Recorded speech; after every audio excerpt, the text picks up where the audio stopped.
Assalamualaikum, nou hartlike welkom by die program Tuesday Fusion. Ek is Abida Dixon Mohammed, my tegnikus is Ilham Hussein.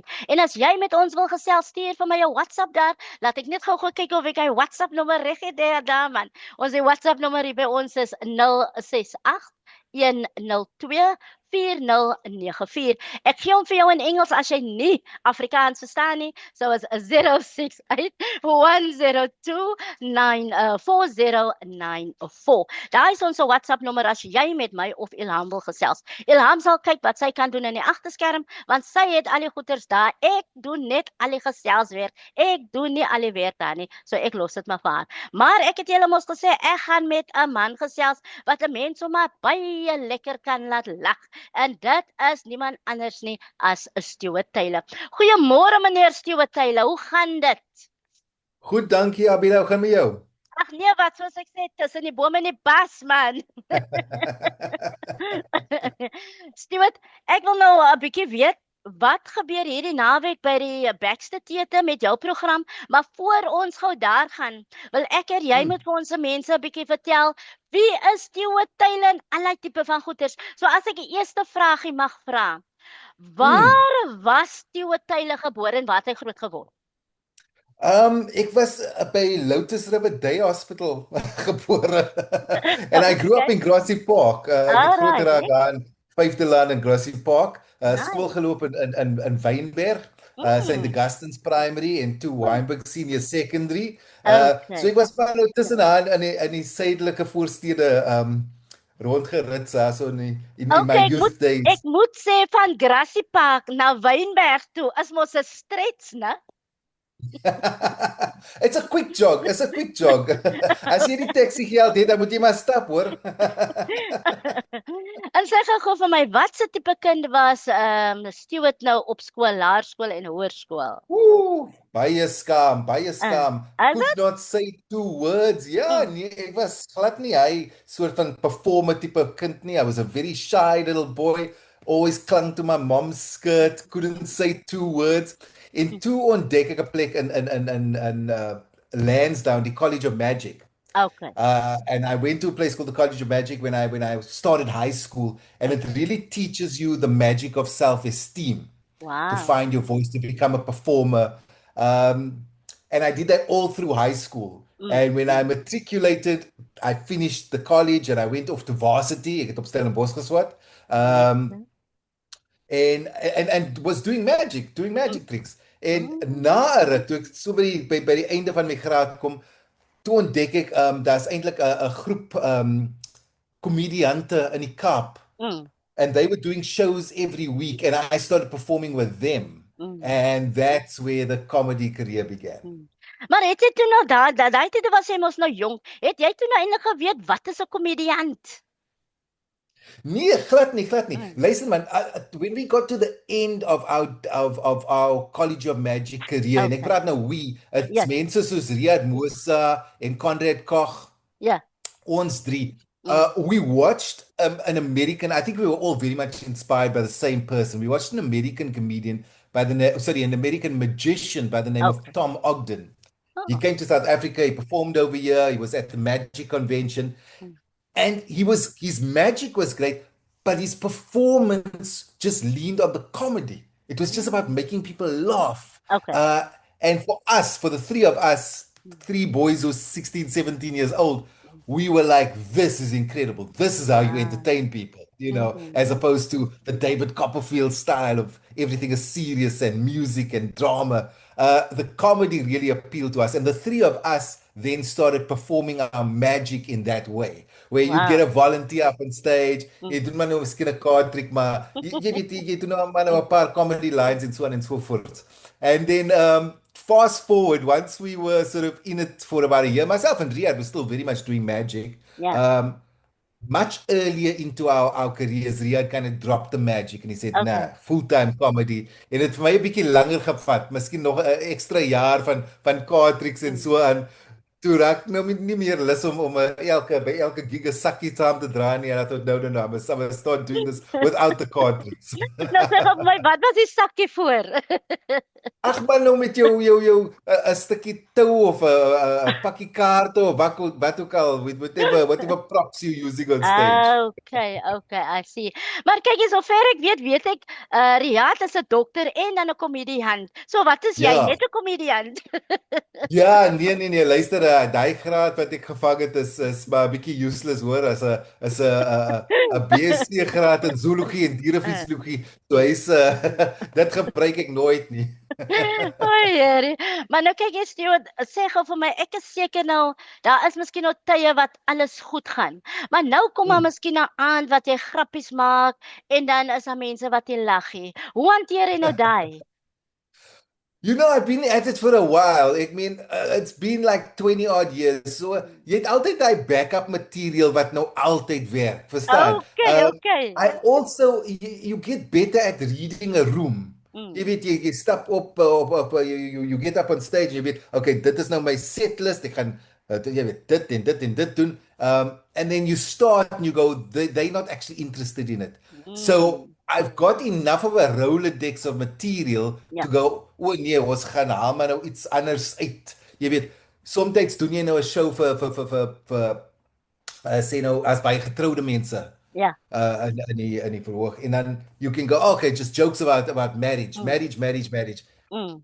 Uur later dan is jy nou by 'n comedy club aan Observatory en is nou net studente. Jy kan nie oor marriage praat nie. Hulle weet nie waarvan jy praat nie. So dan moet jy nou oor iets anders praat. So there's enough sort of experience and depth of material to go, I'm going to find something that'll entertain you. Okay.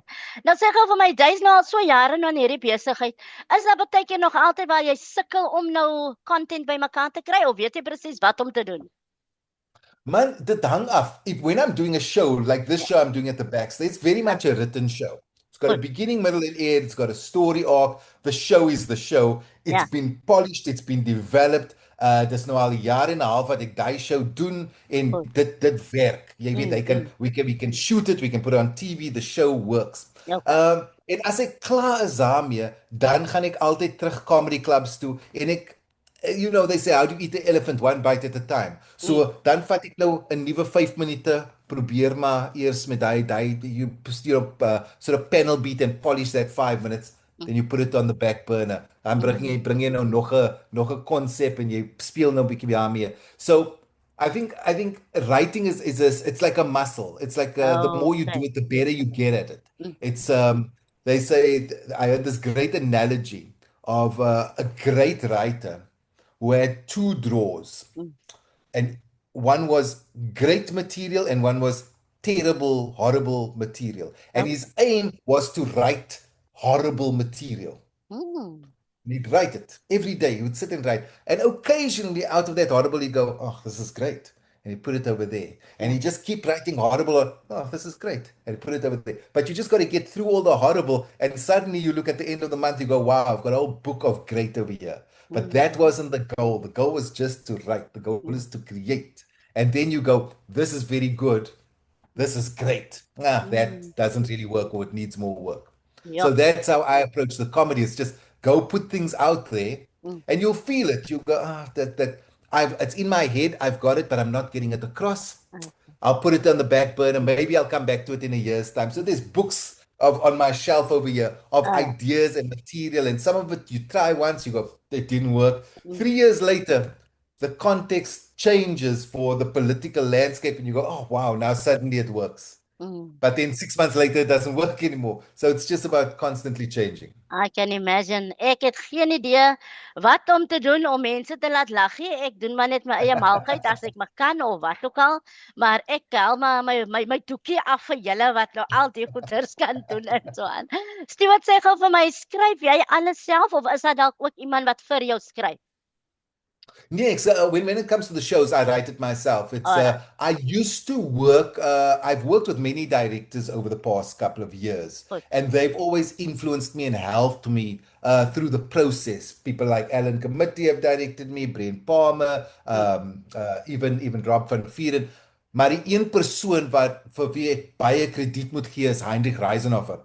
Okay. Heinrich was 'n fantastiese regisseur. He co-created. He didn't just direct. He co-created Joe Barber and he Wow. directed it. And he was also the director of very serious drama pieces. And he could take storytelling to a new level. And he taught me a lot about how to create shows All right. on its feet. You got an idea, you stand up, you perform it for yourself. You see, you let it find its own feet organically. So ek het baie by hom gehoor en as ek nou skryf, I can often hear his notes in my head when I'm sort of self-directing a show. I can watch it and I can hear his notes on how we move and we maneuver. So I write with his direction in my head very often.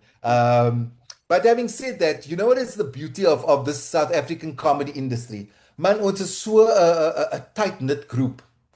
As ek 'n show doen en Kurt Skoenraad is watching it, he'll come to me afterwards and say, "You know that thing you did? Why Uh, don't you say XYZ?" If I'm watching ah. Dalen Oliver, I can go to him afterwards and go, "Oh, that's a funny line. You should say da da da." Okay. KG Moghadi will say, "Boss, that's so hilarious. You must change this, that, and that." And you take their notes because you trust that they know the funny or they're seeing something from a Mm, different perspective. okay. So the often there'll be comedians that'll just give you a line or give you an idea that maybe you could go in a different direction. Okay. And that's always a great way of collaborating. And you get that in the comedy clubs. The Well, comics, we all well, watch each other in the comedy clubs uh, and we give each other notes. wel ek moet sê daai is wonderlik, nê? En sê gou vir my, jy raak nie Mm. kwaad wanneer hulle vir jou notes gee hoe en wat om te doen nie. Jy vat dit crazy. Very much. You know, Okay. we started when we kicked off. There was a group called the Cape Comedy Collective, and not all comics will take your notes. Yeah. Ah, that's what I'm Not all asking. comics will take your notes, and not all comics want your notes. And Ah. I respect that. But there was a group of comics in the Cape Comedy Collective when we started. Mm, Riyad Musa, Mark Lottering, Kurt Skundra, Tracy Klaas, Conrad Koch. We all we had a lab yeah. on a Thursday or Wednesday. We'd sit in a room in Woodstock. Everyone would get up for 5 minutes, and the whole group of people, Sam Pierce and Mark Sampson ran it, would go, "Oh, here's a line." Yeah. We'd be performing Kagiso Lediga, Loyiso Gola, be like, "Oh, why don't you try this?" Okay. So our formative years, there was this idea that you can collaborate and share ideas with each other. And if I Mm, share it with you and you use it, it's yours. If yeah. you don't use it, I don't catch feelings that you're not taking my note. You feel it's Mm, not for you. I've seen comedians take a note yes. and it's a terrible note, and they just Ah, keep doing it for years. I'm like, yeah, but it doesn't get ah, you a laugh. But you revered that person, so you took their note. mm, So we take it, we try it. Maybe it works, maybe it doesn't work. yeah. But not all comics are happy to get it. I'm very happy because I go, it just I can try it. If it works, great. Because some of the best lines Mm, I've gotten, I'll never. And the practical example was Heinrich Reisenhofer, my very okay. first show. Toen 'n show, die naam van die show is Technicolor. En hy gee vir my 'n lyn en ek dink vir myself, nee man, dis mos 'n flow joke hy man. Anyway, op die eerste dag toe doen ek die joke. Ek kyk vir Heinrich en ek almost during performance wys ek vir hom, kan jy sien hy's 'n flou grap man. Na die show sê hy vir my, listen, deliver it with a bit more conviction, at least give it a Okay. chance. Uh, Ek dink vir myself, môre doen ek dit soos die beste grap ooit en jy gaan sien is nog steeds 'n flow joke. Ek doen toe hy grap. Terwyl papa man en the audience erupts in applause. wow. En ek dink vir myself, okay, Mm, that became that show ran for probably 2.5 years. That became the moment yeah. where I stop and I go drink water. Yeah. But the applause was so big and so long that I could stop and pause, go open my water, drink while they're simmering and putting it down. It was such a Yeah. powerful line, but I didn't see it as a Mm, brilliant line. mm, Heinrich did, and so I kind of learned. Sometimes if I don't see it, mm. I Somebody someone else else is does. Yeah. seeing Mm, where you joining the dots. But okay. I'm very happy for it. Sometimes I'll use it, sometimes I won't. Sure. Maar voor ons nou gou aangaan na die regte storie vir die bekste vir hierdie show wat nou Mm. gaan kom nou. Hoe het dit nou vir jou op daai moment gevoel om te sien daai lang applous wat jy gekry het nou net vir daai een noot? I was shocked. I was because I genuinely ek het maar vergeet, nee, want die ding is 'n flow joke. Yes. Hoe kan die mense nou how can they enjoy it that much? Mm. But sometimes you know what it is? Abida's texture. Mm. It's texture. If I write jokes and they have the same tone, Yeah. now I go da or da.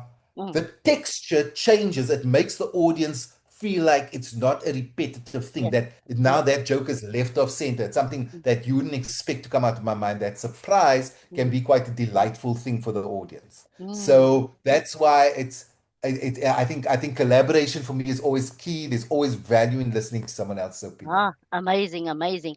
Nou, Stuart, vertel gou vir ons luisteraars, wat gebeur van donderdag tot ek dink Saterdag by die Baxter Theatre? Ja. My laaste Cape Town run van my show Odd Man Out, luister laas keer toe ek hier was, terrible timing, eerste week van Maart, seker die dag na die Pwasa toe begin ek en almal sê vir my, Stuart, why would you do a show during the month of Ramadan? Ek sê ek vat maar net die datum kan kry.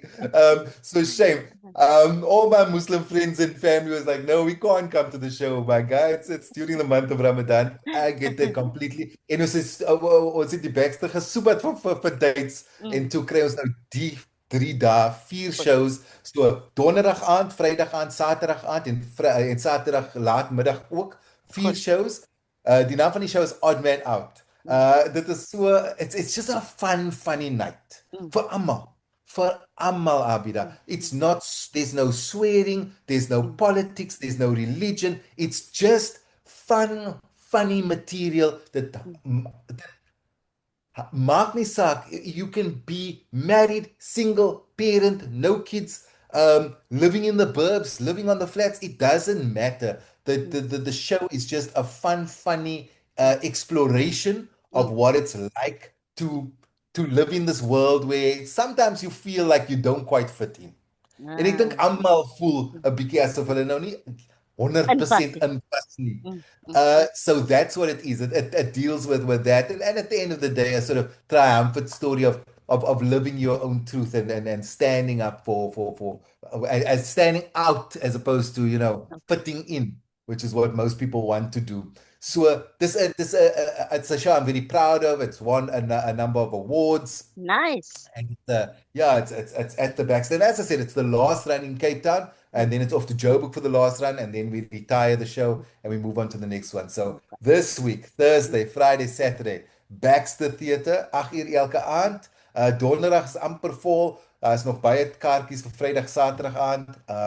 Bring die kinders, bring jou vrou, bring jou vriende. Gather some people, kom hang bietjie uit daar by die Baxter Theatre. Hy kaartjies is Sê gou vir my, hoe lank is die program? Is seker net uur 20 minute. Uur en 20 minute. En waar kan hulle kaartjies koop? Webtickets. Webtickets is baie. So daar's geen kaartjies by die deur en goeters nie, né? Nee. Gaan op jou foon liewer, kry die kaartjies by Webtickets, moenie wag tot die dag nie. Okay. Nou, voor ons miskien nou gou gaan afsluit. Stuart, julle is mos nou sover soos ek weet ek julle is 'n klompie komediante hier in die Kaap. As ek nou 'n paar name kan noem, is dit nou jy en die paar wat jy genoem het, veral Mark Lottering, Wayne McKay en even Simmy Isaacs is daar en 'n hele klompie. Was daar 'n tyd wat almal van julle op een stage was en amper, jy weet mos deesdae kry mense mos nou die ouens wat sing, né? En hulle mos nou almal by mekaar en elkeen sing. Het julle al iets soos daai al by mekaar gedoen? Luister, kom maak 'n draai by enige comedy club gig. Jy sal verras wees wie sal optree net vir 'n klein 5 minute. Daar's 'n plek in gaan armchair theater toe op 'n Sondag aand, op 'n Woensdag of Ground Culture op 'n Vrydag. Okay. Man, hulle sê die line-up is Mel Jones en Robbie Collins en Stuart Taylor. Dis die line-up. Yes. Jy kom, jy sit dan is daar miskien 12 komediante wat optree. Dan kom Kurt Koenraad vir 'n 5 minute, dan kom Riyad Moosa vir 'n 5 minute, dan kom almal kom. It's the place where we get to try material, we test material. It's not that we only perform there when we booked. Everyone just pops in. So ons sien almal gereeld want almal is altyd op die circuit, maar ons het nog nooit so 'n groot ding gedoen soos wat jy nou Brand. van praat. We've done things like we've produced shows like the Big Five comedy show, which is like Okay. Baxter Ja. Grand Arena, 5 big comics. Maar nie 'n comedy show met so baie mense nie. Okay. Maar miskien is dit 'n idee. Nee, regte idee. En kyk, die laaste vraag en ek gaan jou nou op 'n spot sit hier. Jy hoef nie te antwoord as jy nie wil nie. Maar ek het nou al agtergekom met die spanne wat sing. Is daar 'n vyhandigheid onder mekaar? Is daar iets soos daai onder julle komediante? Ek glo nie. Everyone is running their own race. Okay. We're not competing for audiences. As jy nou kyk by die nou in November maand. Ek is by Dylan het nou net klaar gemaak by die Baxter. Okay. Mark is besig met sy rehearsals. Ek kom nou hierdie week in. Volgende week kom Riyad in. Dan begin die nice. Binnewoods. Dan is Mark daarso. Alfred Adrian is by Artscape. En ek wens vir hulle almal Full House, Skalk is nou te in Desember. Ek glo daar is genoeg plek. Mense and there's enough audiences to go around. And we have a little bit of crossover. Some of my audiences are fans of Mark. Some of my audiences are fans of Robbie Collins. Okay. But there really is enough to go around. What I need the audience to acknowledge is that you can like more than one comic. Yeah, definitely. Like more than one musician. There's course. sometimes like a mindset of, oh no, I'm only this one's fan and so I can't go to someone else. No, actually you can like a lot of things. You can, it's good food for your soul. Everyone will come and bring you a different perspective. If I can challenge your listeners to one thing, go watch one comedy show of someone you've never watched. If you've never seen Wayne McKay perform, and you see him he's performing, you go, oh, but I'm not a fan of Wayne McKay, I'm a fan of Mark Lotting. Please be a fan of Mark, but do yourself a favor and go watch Wayne. And you'll just be like, oh, it's different, it's fun. Likewise, if you go, oh no, I'm a Riyad Musa fan, I don't watch Stuart Taylor. Please go watch Riyad. But do yourself a favor, come and watch me, and you'll be blown away by how two boys who grew up so close to each other have completely different opinions on the world, styles of delivery, and views on everything, and we will make you laugh in different ways. Ek kan net imagine. Stuart, ek los gou vir jou met 1 minuut. Is daar enige iets wat jy vir ons luisteraars wil mee los? Yeah, you know what? I think the comedy industry is in a very interesting space. I think it's in a bit of a crossroads where we don't have those permanent comedy clubs anymore. We have lots of pop-up venues where you can see many different acts. We have many comics who really put their time, effort, and money into doing a show on their own. If you're seeing someone is performing and you've got a bit of free time, go support it. It doesn't matter if you've never seen the person before, go support it. Trust me, South African comedy stands on par with comedy anywhere in the world. In fact, we stand head and shoulders above some of the best comedy in the world. Wow. Go do yourself a favor. Go and support comedy shows across this beautiful city. You see someone is doing a show, go support it. We need you. And I think you need us because we're the ones that'll just make you go. You will walk out of a comedy show going, okay, everything feels light. Everything feels better. I know things feel stressed and you're tired and you run off your feet. Come watch a comedy show. It's like a weight lifted off your shoulder. It's good for your soul, man. Ek dink ook ons moet op daai persepsie het van overseas mense is beter as ons in Suid-Afrika. Glad nie. I dare you. In fact, go do, even if you've got a bit of bucks, vlieg Amerika toe of vlieg London toe, go and hang in a comedy club also. En dan kom jy na die armchair theater en dan kom sê jy weer vir my, hulle is beter. Nee, glad nie, man. We've got some phenomenal voices, some interesting, brilliant minds coming through over here. I'm so proud of the state of South African comedy at the moment. It's gonna blow up. Lekker man, lekker. Stuart Taylor, ek sê vir jy baie dankie. Dit was lekker om jy te gesels. Alles van die beste en ek hoop alles loop sommer goed vir die hele program van donderdag tot Saterdag. Ons gesels weer. Bye bye. Bye bye, dankie Abida.